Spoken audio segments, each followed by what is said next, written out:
Recently, I've been seeing more and more comments about the lack of content on RuneScape, and to a certain extent, I agree. But is there really a lack of content, or are RuneScape players simply too high level? That's what we'll be talking about in this video, so whenever you're ready, grab your cup of tea, sit back, relax, and enjoy. RuneScape's player base is easily one of the most loyal player bases out there, or in other words, one of the most addicted. All jokes aside, 82% of the votes on this poll I made, with over 25,000 votes, said their account was over 10 years old, and while people do take long breaks on RuneScape, it does say something about the game if your players are engaging with the content people make on it, or come back to play for such a long period of time. Because RuneScape players stick around for so long, it's not strange for there to be a lot of high-level players. In another poll I made, 90% of the total players voting said they had an account with more than 2,000 total level, where 69%, nice, mention having a total level of over 2,400. That enormous percentage is groups of players that are close to being maxed or have maxed already, as players that have level 99 in every single skill have a total level 2,772. Now, not every player with that total level is going to be maxed due to some skills going beyond level 120 and players training different skills above others, but it does show you how having a loyal and old player base amongst other unnamed factors results in the large majority of players being high level. Now, before anyone mentions it, yes, the polls I use in this video have a different amount of votes and were released in different time periods, and are absolutely not a 100% accurate representation of the player base, but they do allow me to at least draw some kind of conclusion. I mean, these polls do have thousands and thousands of votes, which are mostly going to be RuneScape 3 viewers on YouTube. With RuneScape having such a large veteran player base, it can be difficult to keep these players engaged if they've already completed the majority of the game's content, and when new content is added, it might not satisfy these high-level players unless it's long-term content. With long-term content, I mean content that takes the average player longer than 2 weeks to fully complete, excluding completionist requirements. The best example would be a brand new skill like archaeology. I also consider something long-term content if it adds a relevant method or methods to the game, like a good skilling training method or a good money-making method. Examples include Elite Dungeon 3, Het's Oasis, or Wilderness Flash events. RuneScape is headed towards the end of Q1 and hasn't really added much long-term playable content for its players.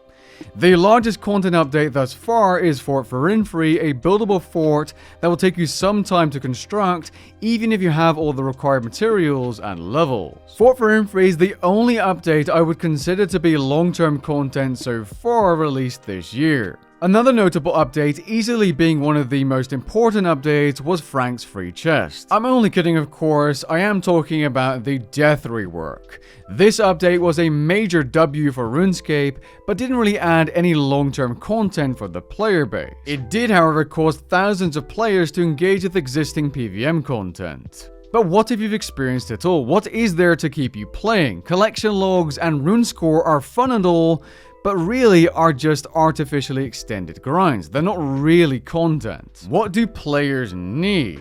Well, the obvious answer is everything. Engine fixes, new skilling and money-making methods, graphical reworks, more quests, and so on. But what do you guys think? Well, the opinions on what content players find most enjoyable are a bit divided. Over half the players that voted on this poll said bossing and Slayer was their favorite RuneScape activity. And this isn't really a surprise, since RuneScape has kind of turned into PvMscape. Around a fourth of people who voted for skilling.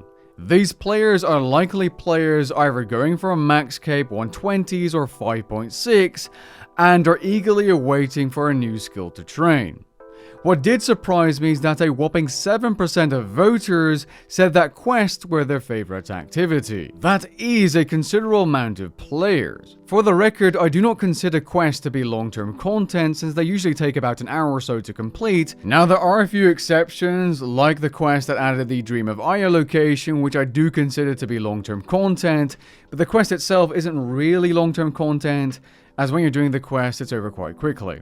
At least by my own definition. Now, I created a similar poll quite recently asking you which RuneScape update you find most important, and again, unsurprisingly, The PVM and skilling options were the two most popular choices. The third most popular choice was ninja fixes and quality of life updates, and well, make of that what you will. Now, I wouldn't say that the results on this poll are a surprise, as skilling and PVM content account for almost all the content RuneScape has to offer, and more importantly, it includes all the long-term content by the definition I mentioned earlier. So why do some high-level players feel like there's a content drought? Well, perhaps the skilling updates we've received in the past 6 months, like the Fort and the Garden of Carid, aren't relevant to them because they are maxed, and the last new skill release was back in March 2020. The last boss release was back in July 2022, and it's easy to feel like we're not getting as much bossing content because 2021 was super solid with Godrich Dungeon 3. Now, I believe that JMod mentioned on stream that sustaining that type of quality and quantity of bossing content every single year isn't sustainable and feasible, but I would like to see at least a single boss release this year, despite a huge update like Necromancy also releasing this year,